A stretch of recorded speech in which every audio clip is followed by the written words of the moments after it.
the meantime farther south of Colorado. The spirits of the lands and living and dead dwelled with a far more ancient people than the tribes of women and the citadels of Sojourner. This was the frontier of the vanished Anasazi. The children of these high mountains danced to Spiral Tarantella that called to action the animals of the high deserts to protect their homes in the folds and peaks of this old sunburnt landscape. The children of the marriage between nature and humanity had guided the heroes of Mexican myth and antiquity past dangers before, and people kneeled before them in times of need.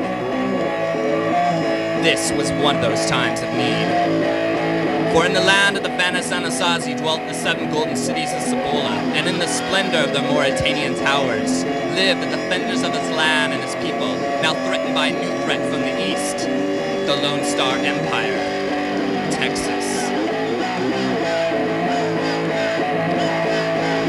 The deities of the white deserts and high mountains had guided these protectors of the lands to victory over past tyrants and invaders before, and so they would again. The 7 golden cities of Cibola so tall and strong that Spires were defiant, defensible. They would not fall.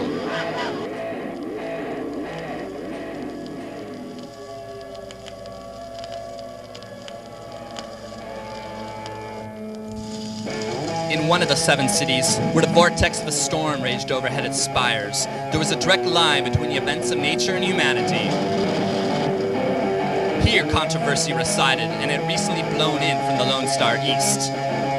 This controversy had a few names. The first name was treason, and it revolved around the figure of the recent expatriate dissident artist who had fled away from his native home of Texas. This was no ordinary artist. This was the Royal Court artist of the Waterloo Monarch. The Royal Court artist of Texas had a title for his position, which was called the Deed. His job and responsibility has been to glorify the Waterloo Monarch of Texas. But this expatriate did not answer the name of David anymore, and here was half the reason why he had illegally abandoned the Waterloo capital and fled into the western frontier.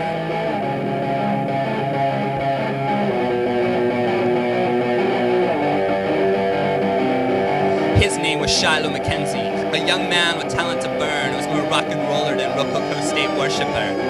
He had committed treason and abandoned his royal position because of drastic regards for the safety of his mind and body.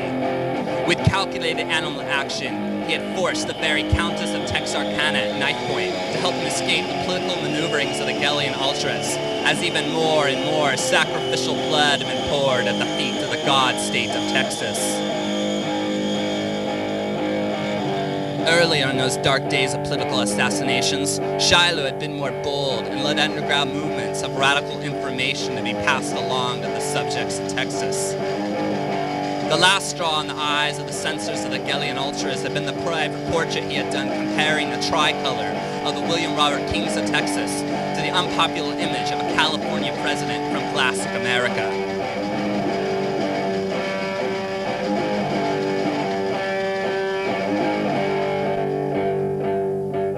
After the death of the final William Robert King of Texas, Shiloh Mackenzie had watched a downward spiral of Texas long enough.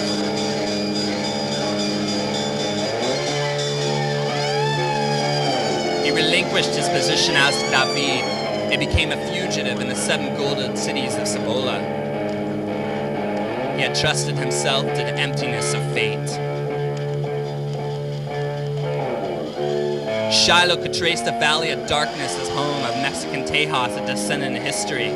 It went back to the creation of the von Steuben Imperium, on the heels of the limited nuclear exchange and the closing of the Great Partition. This had all happened in 2882.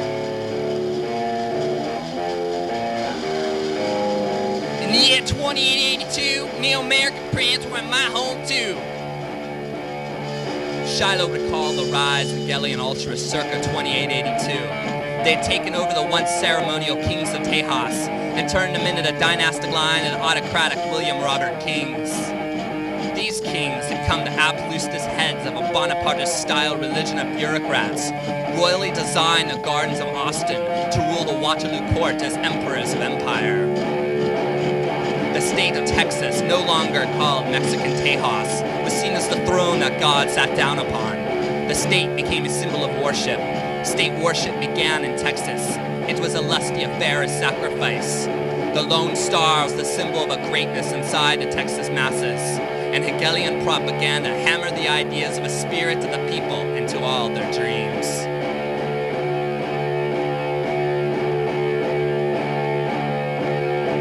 Pride bred vanity, a great people filled. Military adventurism resulted, and expansion was the justification if it meant the spread of a great people.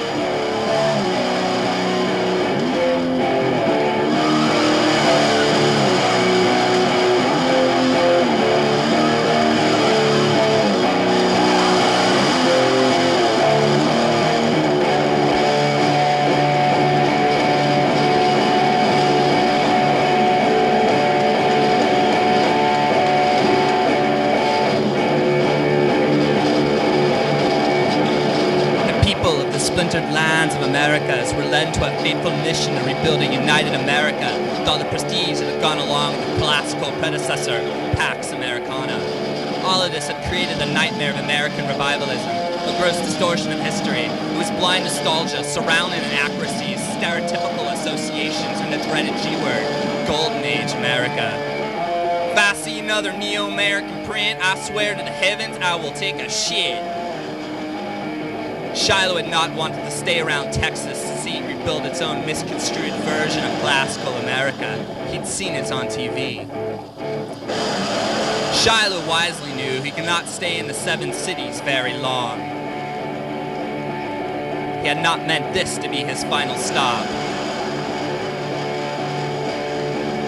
Shiloh's goal was to reach the Sea of Kansas and enter the Palace of Christenia, the home of the Earth's Empress, who was merely answering her call to create a new human renaissance.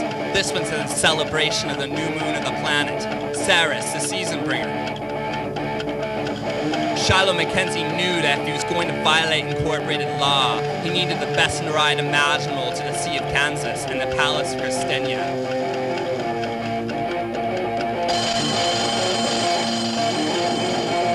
He needed a Coca-Cola neoclassicist. They were the race our Cossacks on the ancient American highways of lore. Unbridled, these masters of the roads knew no masters but the throbs of their octane hearts and the racing overdrives of their Firebird engines. They had been the one-time cavalries of the famed von Strauben emperors. History recorded that the Coca-Cola neoclassicists have been instrumental in the decisive battle for control of the world state. Such was their legend, recorded for all time in history. Since then, the Coca-Cola neoclassicists lived in their powerful clans, scattered across sacred spaces that were now the haunted relics of America at its most urbane height. The air burned with sonic assaults and heavy metal thunder hell-bent for leather. Shiloh had known that the 7 cities were a hot carru for the Coca-Cola neoclassicists. Through the ranks and connections, Shiloh was introduced to a young Coca-Cola neoclassicist, a young girl named Hestia de la Transoxnia, whom the sun seemed to shine on for all time, with a special duty to show the beauty inside and outside of her. For the very forces of heaven and hell seemed to be at peace within the radiance of her beauty, as close to divine as mortality could permit. Hestia was brash, and the first words from her mouth were the specs of a rebuilt Firebird. 4.0 King's Leader, Athenian Petrol V8, 350 Phaetons. It's the fastest war chariot in West Chaos State. She was also a glass half-filled, and she was eager to go to the Sea of Kansas and the Palace of Christenia. But she only said this about it. Maybe I want to talk to a little dog named Toto, who knows? Either way, she had agreed to take Shiloh, former court artist of the Lone Star Empire and now a fugitive, to his destination in the Sea of Kansas. Shiloh tried to make light of the risks they were taking when they were strapped inside of her war chariot. Well, here we go, hell-bent for leather. The road is a spine and humanity a cold shiver. Hestia flashed him the grin of a killer. This is no time to let the good times roll. Let us make way for the sights to come that will save our souls. They were off and running that high-altitude desert morning. Hestia's Firebird foamed and snorted as it left behind the mountains of the Taos frontier. And before they both knew it, they were in the Lone Star Duchy of Oklahoma. Cautious minds would have left behind this Texan imperial possession altogether, but it was well known to Hestia that the Cherokee Nation had a millennium of hatred for the Texas overlords.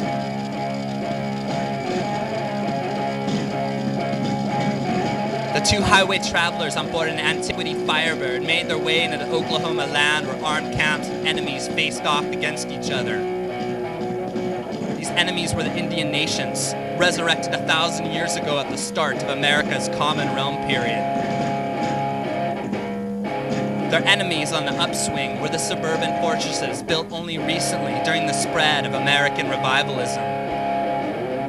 Shiloh and Hestia were just two more examples of all the opposites and dualities that had always made up America.